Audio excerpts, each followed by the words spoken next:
I'm here with Paul Copan, and we're talking about relativism. And one of the things that we face when we're talking to people we interact with about Christianity is that they'll say, well, that, oftentimes I hear students, they'll say, I'm talking to a friend, and they said, I'm trying to share with them, and they say, well, that's good for you, and maybe that's truth for you, but that's not truth for me.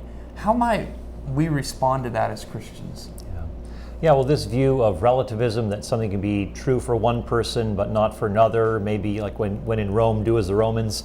Well, the problem with this viewpoint, of course, is that it is something that repudiates objective reality. It is something that repudiates some sort of a connectedness to the real world, that you can make truth statements about the way things really are. And and so when we're talking with people about this, I think it's helpful to remember that this idea of relativism is, first of all, self-refuting. When people say that's just true for you but not for me, they believe that relativism is absolutely true for all people. Yeah. That it's not just relative to them.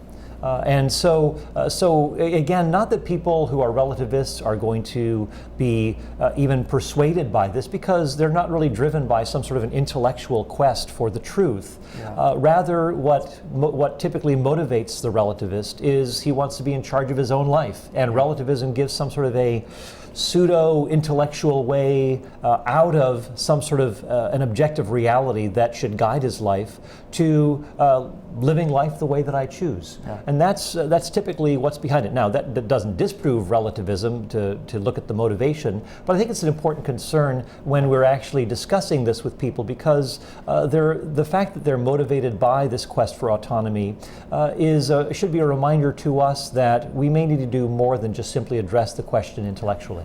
Yeah, I think that's a great point, because oftentimes being a good apologist in a relational setting is figuring out what's really the issue. And it seems like you're suggesting that oftentimes you have to drill deeper than just simply the initial thing that's offered as a reason of rejecting whatever you're saying, and drill deeper to the more fundamental issue that's perhaps there. Yeah. And so it means being a good listener. It means being a friend and trying to understand what their real issues are. Yeah, I think people who are relativists are, in all likelihood, people who have not had a good interaction or relationship with authority.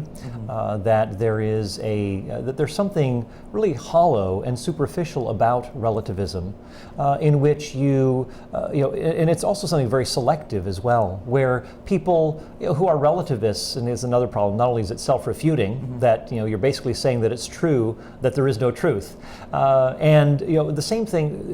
There's another problem with it, is that it's typically selective. People tend to be relativists about God and morality.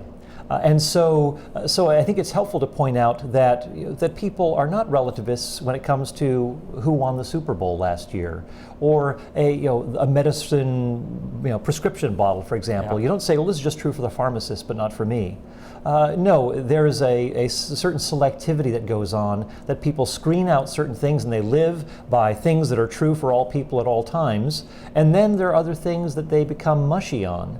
And I think it's interesting just helpful to point out, well, why is it that you are seem to be committed to the fact that the winner of the World Cup is something that is true for all people, and if you reject it, then that person would be in error.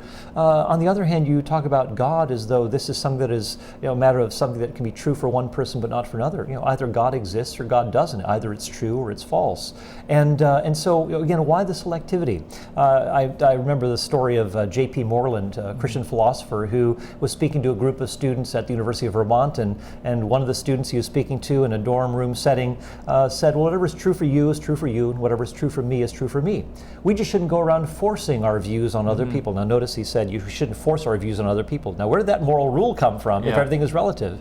But J.P. Moreland ended up going to the student's room, started to unplug his stereo system, and walked out of the room with it. And the student said, hey, you can't do that. And J.P. Moreland said, what? You're not going to force your review on me that it's wrong to steal your stereo, are you? And he said, when it comes to sexual morality or cheating on exams, you say, that's just that's what I do, and that's just true for me and right for me. But when somebody violates your rights or steals your property, then you say, hey, you can't do that. Again, it's that selective relativism that people are engaging in. And I think it's helpful to point that out. But again, I think more to the fundamental need, I think people just need the Christian to live a virtuous life, a faithful life. That people who are relativists, I think, just don't have steady people in their lives where there is faithfulness, where there is virtue, where there's goodness, where there's a moral example. But when you do have that, I think it helps expose the hollowness and the superficiality of the relativist life. I mean, he has nothing to live for. There's no goal to shoot for because there is no moral standard.